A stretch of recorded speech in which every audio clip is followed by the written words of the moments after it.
As a genre, horror is probably the easiest to optimally mass produce. The average person's standard for horror is so low that you need not actually terrify or induce existential dread in them. If you want to scare the average moviegoer, you just need to slowly drown out all the sound from a situation and insert a sudden and unsuspected jump scare with a musical sting.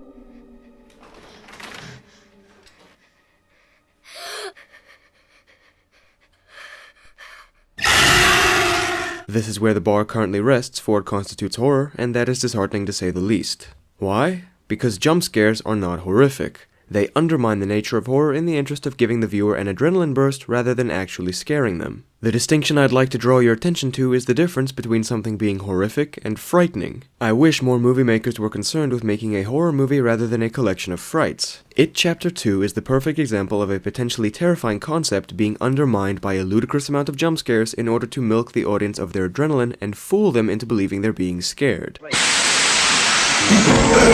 You see what I just did there? I frightened you. I didn't scare you, I frightened you. I suddenly, without any warning, presented you with a shocking audio-visual stimulus, thereby frightening you. It was easy. I showed you some fast-moving images with a musical sting, and now your heart rate has maybe raised a bit, but are you actually scared? Hell no. For examples of the other end of the spectrum, I'll use some of the most horrifying movies I have ever seen. Because the idea of horror that I'm trying to sell to you is one of hair-raising, dread-inducing intensity. Movies like The Shining and Hereditary are excellent examples of true horror. When considering the traits that make these films memorable and horrific, disturbing visuals, eerie atmospheres, and prolonged tension come to mind. That's not to say these movies aren't also frightening. The Shining has a bunch of jump scares in it, and I think Hereditary has two prominent ones. But the difference between films like The Conjuring and Lake Mungo is that while both of them have jump scares, The Conjuring is far more reliant on them to justify the movie calling itself a horror. Whereas Lake Mungo is actually confident enough in its dreadful premise to not depend on jump scares to make the horror.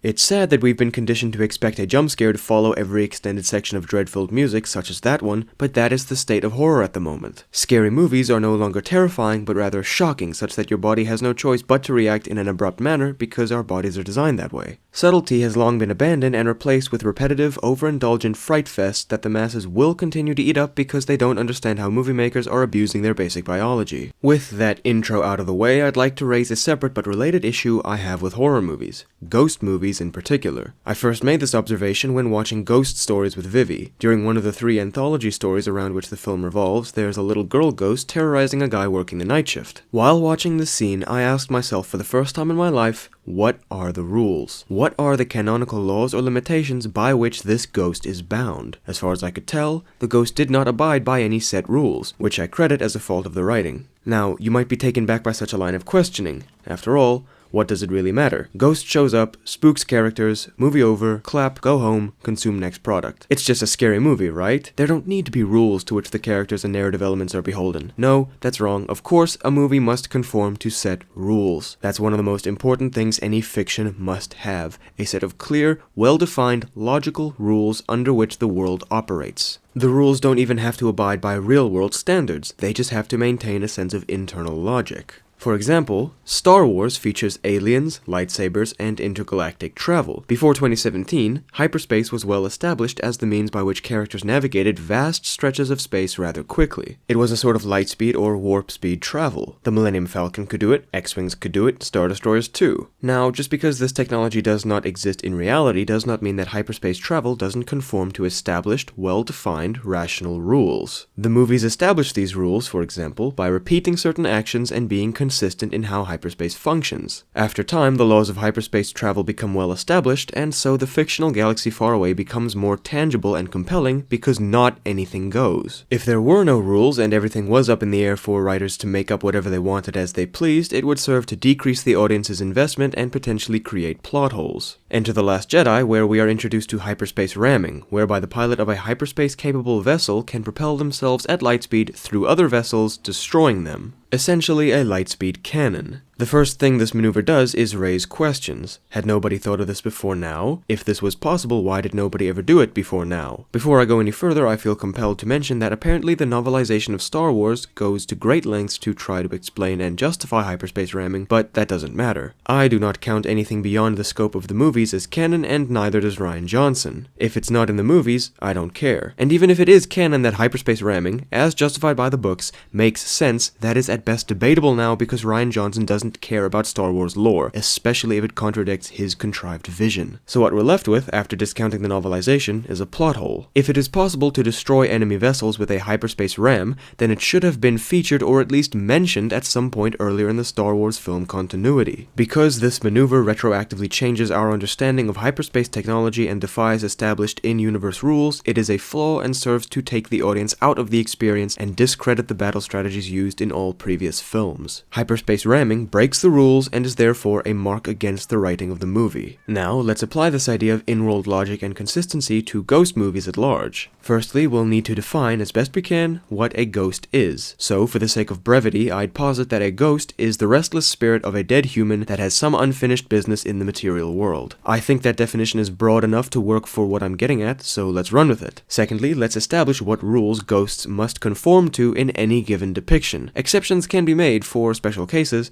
but for the most part, what rules are ghosts beholden to? Don't worry, I don't actually expect an answer. It was a rhetorical question, you see, because I'm of the conviction that ghost movies don't have any rules for their ghastly antagonists. Each and every horror film I've seen that features a ghost, poltergeist, or demon allows the internal logic so much leeway that as long as the ghost isn't looking directly into the camera and saying, "Just don't think about it," anything goes. This is a complex issue. As far as I'm concerned, most horror movies do well to deliver a scary and compelling story while not establishing consistent laws by which the spoofs must abide. But on the other hand, I find fault in the fact that the nature of a ghost is so poorly defined that the only guideline writers have to work with is aiming to scare the characters. The only trend I can find in every ghost movie I've seen is that the restless spirits can do whatever they want in the interest of scaring the protagonists. Understandably, some of you may contest that that is the essence of a ghost movie, to be scary. So allow me to elaborate. In most ghost movies you've seen, has the film ever used exposition of some kind to explain exactly how the ghosts of that world operate? I doubt it. From what we can gather, there are no consistent limitations on ghosts' capabilities. Some can walk through walls and some can possess people or objects, but abilities like these depend on their respective story. Point being, not all ghosts have the ability to interact with the material world or even make their presence known. There is a lack of consistency in ghosts' abilities across horror fiction. However, there is one trend we can observe across most, if not all, ghost movies. Ghosts can do whatever they want in order to frighten the characters. That's it. They are capable of doing anything, even breaking internal logic, if it means scaring up some screams. This is less a rule by which all ghost movies must abide and more of a cliché to which ghost movies inadvertently adhere. There are no ghost movie police telling writers to follow this rule. This is simply an observation of the extreme leeway most writers give themselves when creating their narrative. Now then, why is this a problem? After all, ghost movies en masse don't have a sworn code of conduct to which they must all adhere. It's not like any pre-established rules are being broken. So what's the issue? The issue is that no rules were established in the first place, and even when rules are established, horror movies are the best at playing fast and loose with the restrictions on their narrative elements. Because, you see, to not establish rules in the first place is to set up the story as to garner minimal investment from the audience. The Nun and Nightmare on Elm Street are both fright fests, but what sets them apart in structure and in quality is that Nightmare on Elm Street establishes clear, albeit loose, rules for how Freddy operates. Freddy can only interact with the characters in their dreams, but whatever damage they sustain while dreaming carries over into real life. And upon those straightforward rules, Nightmare on Elm Street builds a horror icon, with plenty of jump scares. Whereas The Nun establishes nothing and accomplishes nothing. You don't need the characters to have clunky exposition every other scene in order to establish rules.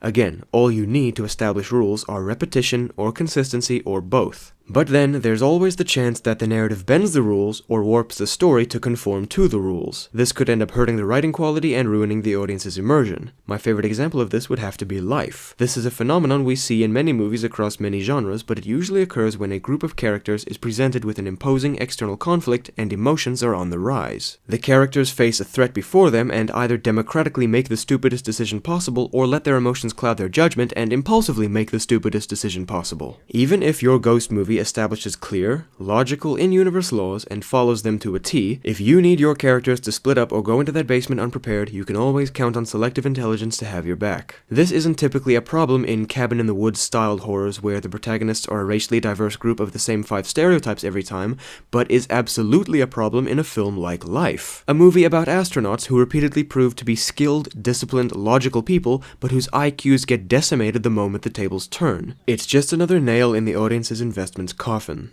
So, horror movies either suffer from overindulgent jump scares, a lack of consistent in-world laws, or characters with selective intelligence. These tropes and trends are so deeply ingrained in the genre that I don't see them going anywhere anytime soon. That does not, however, mean that a horror movie must include any of these phenomena to be considered good. In fact, I'd argue that the best horrors out there are the ones that outright defy these traditions. The Thing is the perfect example of a truly horrifying story with justified, tasteful jump scares, logical rules, and consistently intelligent characters. And what does that amount to? Maximum audience investment. When we see that the world makes sense and the characters are competent and the movie isn't just trying to milk us for our adrenaline, we appreciate and admire the film that much more. The type of horror that sticks with us after all is not the overindulgent fright fest, but the bone-chilling, dread-inducing, eerie atmosphered terror. As always, I love discussion and debate, so if you have any criticism of my issues with horror movies, let me know in the comments. Thanks for watching, see you next time.